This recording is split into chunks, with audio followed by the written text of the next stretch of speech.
पिकुलरिटीज रहती है। जापान में 100 साल जीना बहुत कॉमन होता है।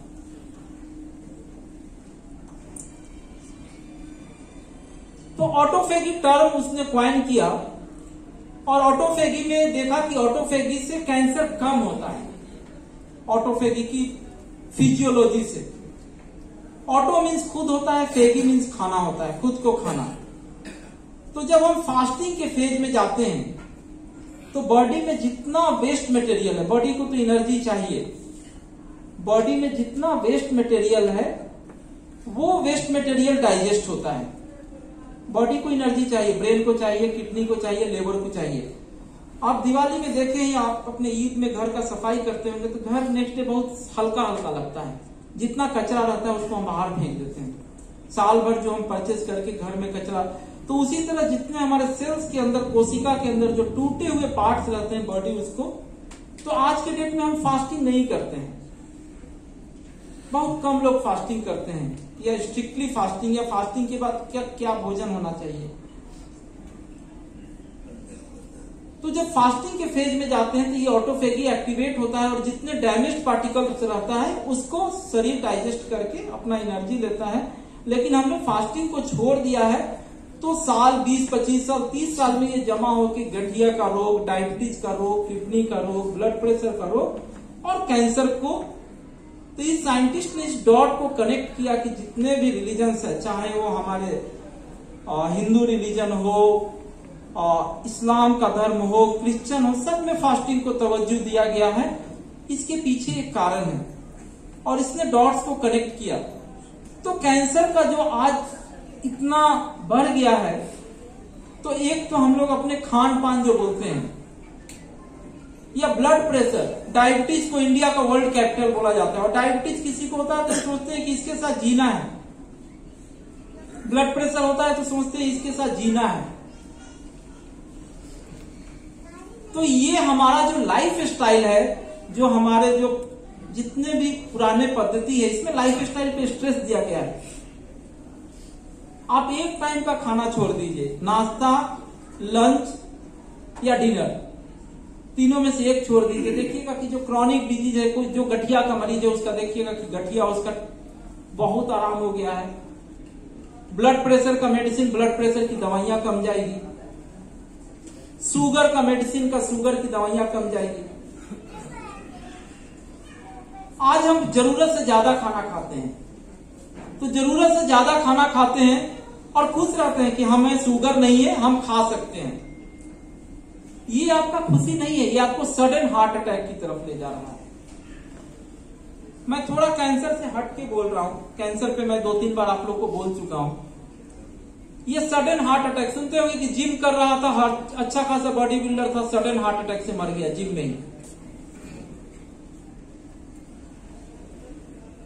तो सडन हार्ट अटैक जो हम लोग दिन भर खाते रहते हैं, चलो चाय पी लो, फिर खाना खा लो, तो उसके कारण हमारा इंसुलिन का लेवल हमेशा ऊपर रहता है। इंसुलिन हमारा हॉर्स है, उसको पचाने के लिए उसको फिर दौड़ना पड़ता है, पैंक्रियाज को फिर से इंसुलिन निकालनी पड़ती है।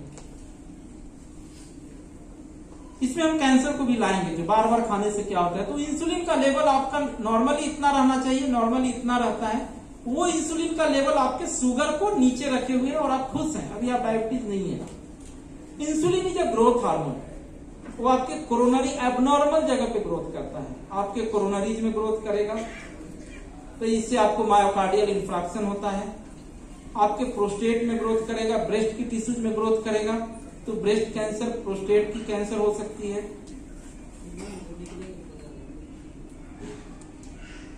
और इंसुलिन के कारण आर्टरीज में स्टिफनेस आता है, तो स्टिफनेस आने से ब्लड प्रेशर बढ़ेगा। आर्टरीज लचीला होता है, कोई रबड़ का पाइप पे पानी ज्यादा दीजिएगा तो फैल जाएगा, अपने प्रेशर को मेंटेन रखेगा। लेकिन जब पाइप प्लास्टिक का हो जाएगा तो प्रेशर नहीं। तो ये इंसुलिन जो होता है अबनॉर्मल जगह पे प्रोलिफरेशन करता है स्मूथ मसल का, और वो स्मूथ मसल्स फिर टाइट हो जाते हैं। तो ये अबनॉर्मली एलिवेटेड इंसुलिन लेवल भी कैंसर का एक कारण है। तो हम अपने लाइफ स्टाइल में बदलाव लाके, सिंपल सी लाइफ स्टाइल में बदलाव लाके, जो क्रॉनिक बीमारी है, ब्लड प्रेशर, डायबिटीज, हाइपरटेंशन, इसको हम क्योर कर सकते हैं। जैसा कि इन्होंने बताया हमारे पहले भाई साहब ने कि गठिया का जो इलाज है सही में एलोपैथी में नहीं है, कंट्रोल करते हैं, एक दवाई देते हैं, आप उससे दूसरी एटोरवास्टेटिन बहुत लोग हमारे भाई लोग भी प्रैक्टिस करते हैं, लिपिड बढ़ा हुआ एटोरवास्टेटिन लिख दो। एटोरवास्टेटिन से 20% लोगों को डायबिटीज हो जाता है एक साल में। और हम लोग समझते हैं कि अरे इसको तो ब्लड प्रेशर था तो डायबिटीज तो होना ही है।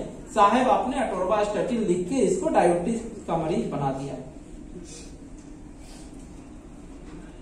तो हर दवाई अपने साथ साइड इफेक्ट लेके आता है।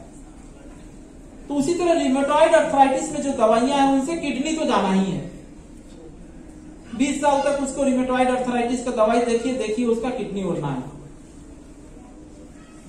तो लाइफ स्टाइल को ही अगर हम मॉडिफाई रखें तो शायद हम बहुत सारी बीमारियों को रोक सकते हैं, उनको कंट्रोल कर सकते हैं। और जो भी पद्धति है, वो आयुर्वेद हो, यूनानी हो, ये फिजियोलॉजी पे इनका बेसिस है कि फिजियोलॉजी, शरीर का फिजियोलॉजी। देखें कभी हमारा जानवर बीमार पड़ता है तो खाना छोड़ देता है, क्योंकि उसके फिजियोलॉजी, उसको आत्मा को पता है कि अभी खाना खाएंगे तो और बीमार पड़ जाएंगे, वो फास्टिंग के स्टेट में चला जाता है।